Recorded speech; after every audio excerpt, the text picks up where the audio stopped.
So, let's talk about Diogenes.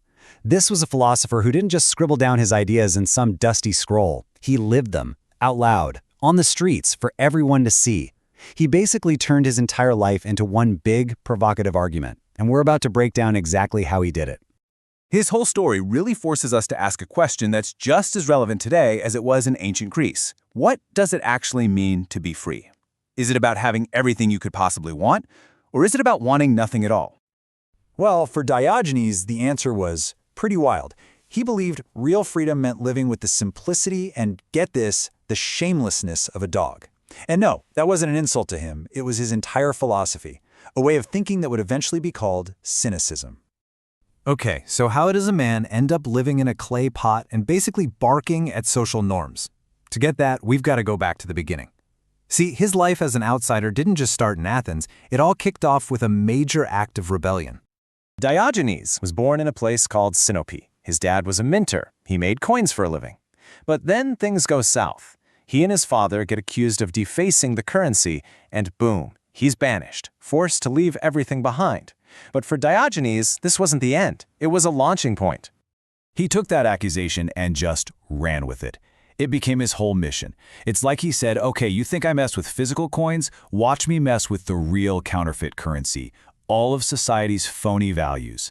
Things like wealth, status, reputation. He set out to prove they were all fakes. And that really gets us to the heart of his philosophy. Diogenes wasn't writing books or giving fancy lectures. No way. He taught through performance art, and his stage was the biggest one you could imagine, the public marketplace of Athens. He started by getting rid of everything society said was essential. He didn't just get a small apartment, he moved into a giant clay jar right in the middle of everything. He owned a cloak, a stick, and a bowl. And then, in this amazing moment, he saw a kid drinking water from his hands and realized he didn't even need the bowl, so he threw it away. This all boils down to this fantastic Greek idea, autarkia, which pretty much means self-sufficiency. Diogenes' argument was simple. The more things you need, the more you're a slave to those things. By wanting basically nothing, he claimed he was way freer than any king. And this freedom meant he could shatter every social rule there was. He begged for food, ate in public, made fun of powerful people to their faces. He did things that were designed to shock people, to snap them out of just blindly following the rules. He was a walking, talking critique of society. And this brings us to another key idea of his, anadeia, or shamelessness. His logic was super straightforward. If something is natural, like eating, why should you be ashamed to do it in public? To him, shame was just a made-up tool society used to control everybody. And you want to see his method in action? This story is perfect. The great philosopher Plato defined man as a featherless biped. Diogenes didn't write a counter-argument. Nope. He went out, got a chicken, plucked all its feathers off, and stormed into Plato's academy holding it high and yelling, "Behold, Plato's man." He showed how ridiculous the definition was with one unforgettable, hilarious move. And then there's maybe his most famous stunt. He'd wander through the packed marketplace in the middle of a bright sunny day holding a lit lantern. When people would of course ask him what in the world he was doing, he'd just reply, "I am looking for an honest man." Just a devastating burn on the entire city's morals. So this reputation for brutal honesty and having absolutely zero fear, it all set the stage for one of the most legendary showdowns in all of history. Okay, so picture this.